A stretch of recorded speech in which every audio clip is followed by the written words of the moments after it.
बार हम दोनों ने अपने साथियों को खो दिया है। इस बच्चे को इस दुनिया में लाने के लिए पहले हाना की जान चली गई और अब राघव की। तुम्हें नहीं लगता उनकी आत्मा की शांति के लिए हमें इस बच्चे को सुरक्षित रखना चाहिए?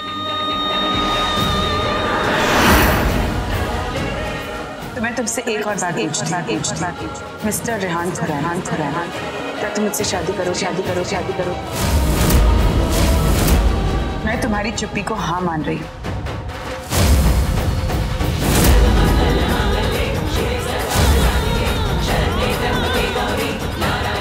फेरे आज ही होंगे और हम इस बच्चे के साथ तुम्हारे घर जाएंगे।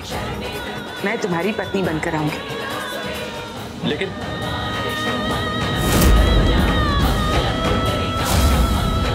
मैं अपनी दादी से अकेले में बात करना चाहती हूँ, इजाजत दीजिए।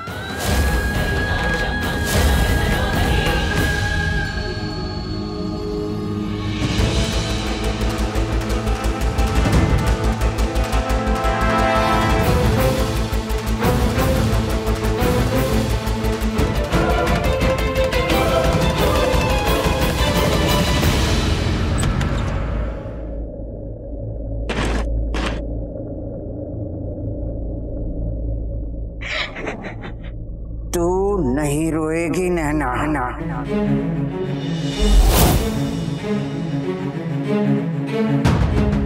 मैं तुझे कमजोर नहीं पड़ने दूंगी।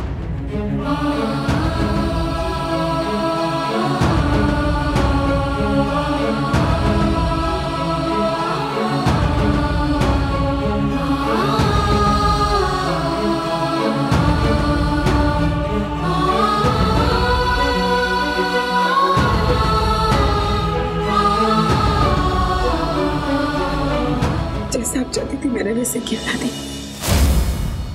मैंने रेहान से जाके कह दिया मैं उससे शादी करना चाहती हूँ।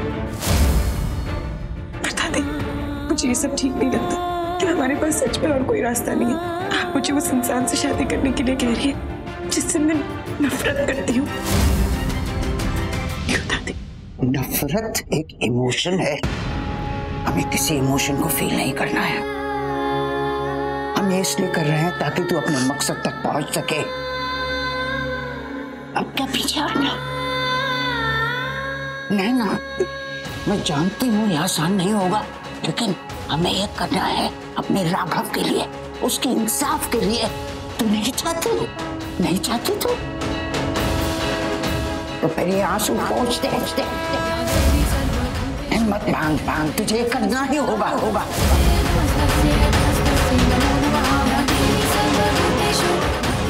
ये लोग माफी के लायक नहीं हैं और मेरी जिंदगी का बस अब एक ही मकसद है, उन लोगों को सजा दिलाना जिन्होंने हमारे राघव को हमसे छीना।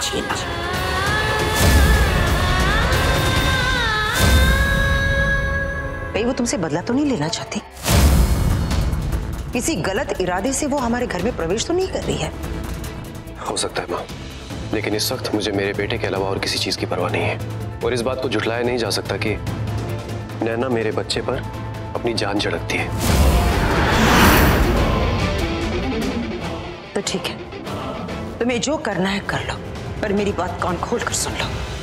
तुम अपनी माँ की बात अनसुनी करके ये शादी कर रहे हो। माँ क्यों बहन जी, ऐसी क्या बात है जो आप इस रिश्ते को मना कर रही हैं? आपका बेटा तो जीवित आपकी आंखों के सामने खड़ा है। खोया तो मैंने अपना पोता है, लेकिन जब मैं खुद अपने दिल पर पत्थर रखकर इस रिश्ते के लिए राजी हो सकती हूँ, अपनी विधवा बहू को दोबारा शादी करने की इजाजत दे सकती हूँ, तो आप क्यों मना कर रहे हैं? आप खुद भी तो माँ हैं, अपने बेटे का दर्द समझती होंगी, तो इस रिश्ते से क्या एतराज है आपको? नैना मेरे दिल का टुकड़ा है, लेकिन अपने स्वार्थ के कारण मैं नहीं चाहती कि अपनी पूरी जिंदगी अकेले काटे। इतनी जवानी में पति खोया है इसने, पूरी जिंदगी तो अकेली नहीं रह सकती ना। ये शादी तो होकर रहेगी।